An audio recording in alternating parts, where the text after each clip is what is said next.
langsung rekam. Masalah itu kan. Oke, assalamualaikum warahmatullahi wabarakatuh. Selamat pagi semua anak bapak kelas 12 IPA. Semoga dalam keadaan sehat selalu. Seperti yang kita anjurkan dari pesan bapak dari video-video sebelumnya, jaga sekarang 5M. Tidak hanya menjaga jarak di tangan dan memakai masker, tapi juga menghindari kerumunan. Dan satu lagi lupa, siapa yang ingat? Gak ada ingat ya. Jadi 4M ya. Oke, pada pagi ini kita masuk ke bab terakhir, yaitu tentang kritik dan esai. Minggu kemarin sudah Bapak ingatkan. Untuk pelajaran berikutnya materi yang terakhir adalah bab 5, bab terakhir, yaitu tentang kritik dan esai.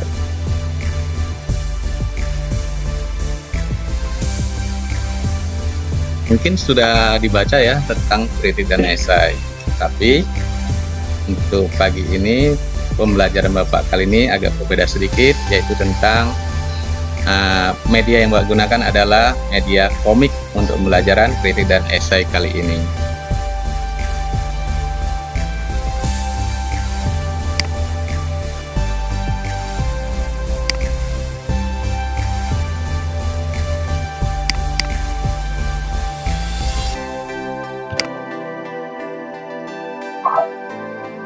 Oke, bisa dilihat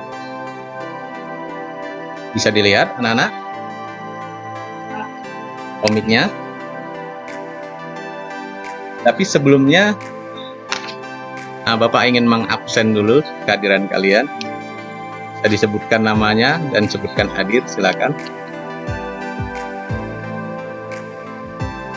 Silakan sebutkan nama dan sebutkan hadir.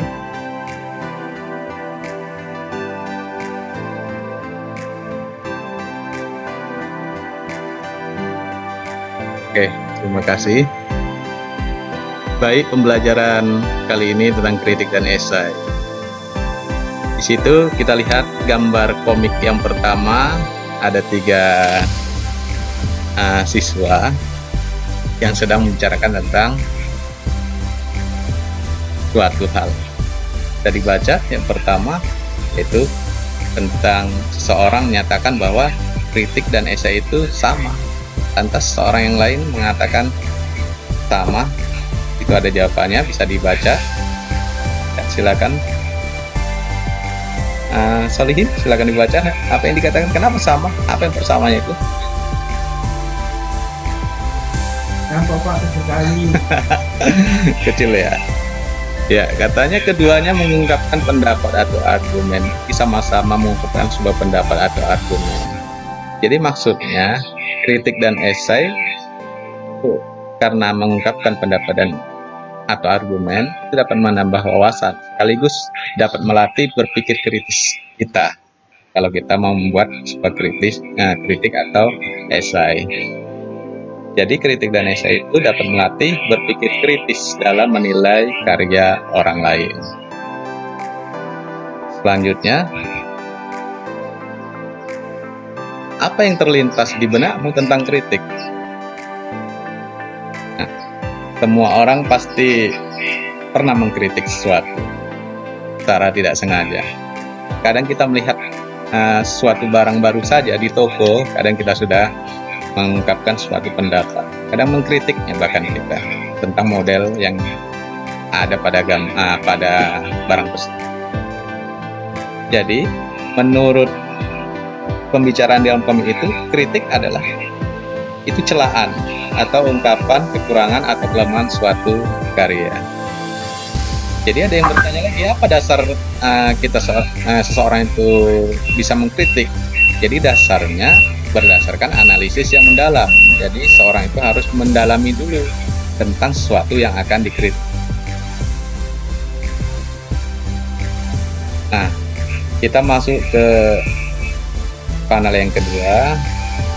Ini ada 4 gambar juga, 4. Tapi masih lanjutkan tentang pembahasan kritik dan esai. Nah, fokus kritik itu menilai karya ya? Ada yang bertanya seperti itu. Ya, jadi fokus kritik itu adalah menilai sebuah karya. Jadi berupa apa saja? Ada yang penasaran di situ. Bisa karya seni, pada gambar itu menunjukkan dia sedang memperagakan tarian. Jadi bisa suatu tarian yang dikritik, lukisan, buku ini juga bisa buku fiksi maupun non fiksi, bisa film, tampilan puisi ataupun drama. Lantas orang yang ketiga itu merasa, wah asik itu ya, emang asik loh kalau kita mengkritik, lebih enak mengkritik kan. Ayo, siapa yang pasti menyadari semuanya lebih enak mengkritik daripada membuat suatu karya. Betul tidak anak-anak? Nah, bagaimana dengan esai? Esai lebih mengarah pada cara pandang orang. Cara pandang seorang terhadap suatu objek atau peristiwa, tidak selalu terhadap karya saja. Itu bedanya kritik dan esai. Jadi unsur kritik itu, kritik berisi penilaian atas kelemahan dan kekurangan sebuah karya secara objektif. Jadi memerlukan data pendukung, ada sinopsis, alasan yang yang logis, dan teori yang mendukung. Nah, kalau esai membahas suatu hal dari suatu karya dengan sudut pandang pribadi penulisnya, jadi secara subjektif. Hal yang menarik saja yang dibahas dalam esai, berbeda dengan kritik. Jadi sesuai dengan sudut pandang pribadi, suatu hal yang diungkapkan saja. Tapi secara utuh juga ya, sama dengan kritik. Selanjutnya, lanjutan dari panel yang ketiga, untuk komik Bapak. Bisa dilihat, ini ada 6 frame atau 6 gambar.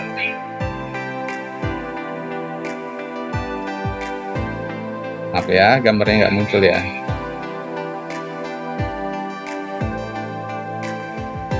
Muncul. Oh. Ya, maaf. Tadi ada yang menyatakan tidak muncul, tapi sebagian muncul. Oke, Bapak lanjut kalau begitu. Untuk panel yang ketiga, di situ dua anak yang dapat informasi tentang kritik yang esai tadi semakin penasaran. Dia bertanya, subjektivitas penulis tampak sekali ya dalam esai katanya. Berarti dia sudah mulai paham tentang esai. Lantas orang yang membaca cerita tentang kritik dan esai ini menyatakan, iya betul, penggunaan kata ganti saya kental sekali. Oh begitu, kata orang. Enak kan dengan dia komik ini? Bagaimana? Solihid? Jelas? Firma? Alhamdulillah, kita lanjut. Kalau begitu, berarti dalam esai banyak kita jumpai kata ganti orang pertama, penggunaan kata saya. Kata saya ya. Ya betul, kata yang mengungkapkan tentang kritik saya dari awal tadi. Ya, betul banget katanya. Itu salah satu ciri kebahasaan esai. Lantas tentang kebahasaan ya. Pembahasan esai tentang apa saja sih katanya?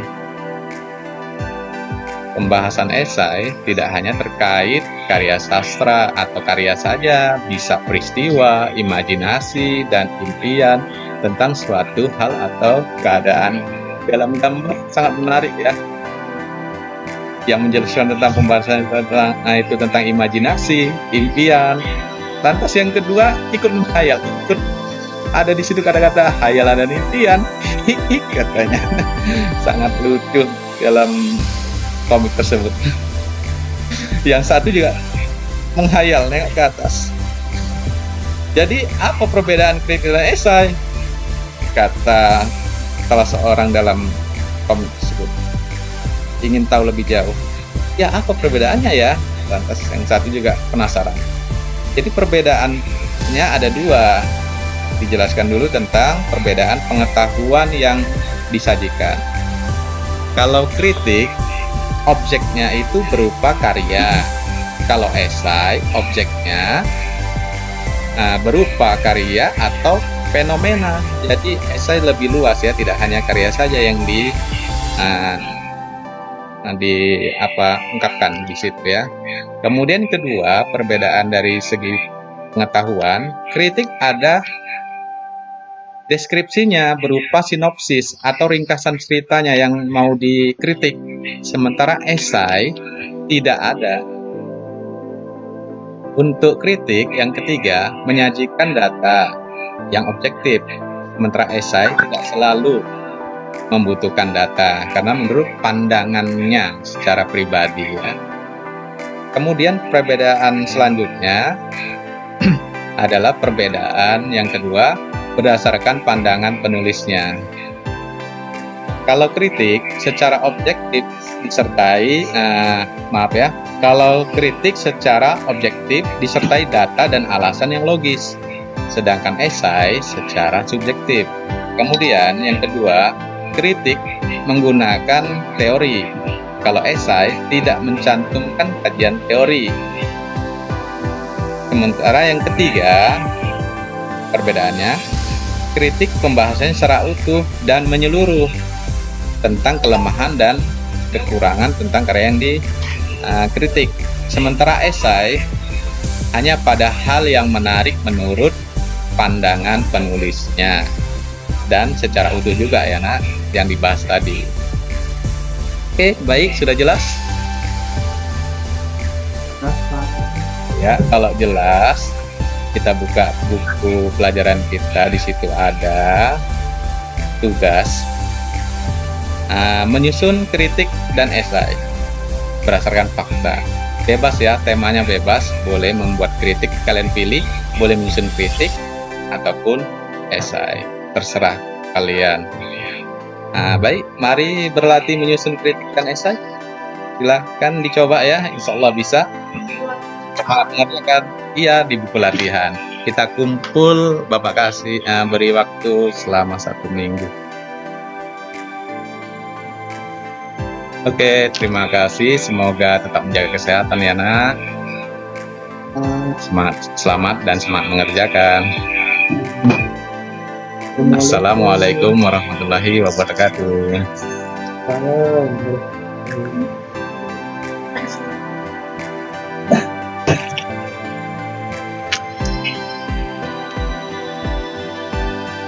Oh, yes,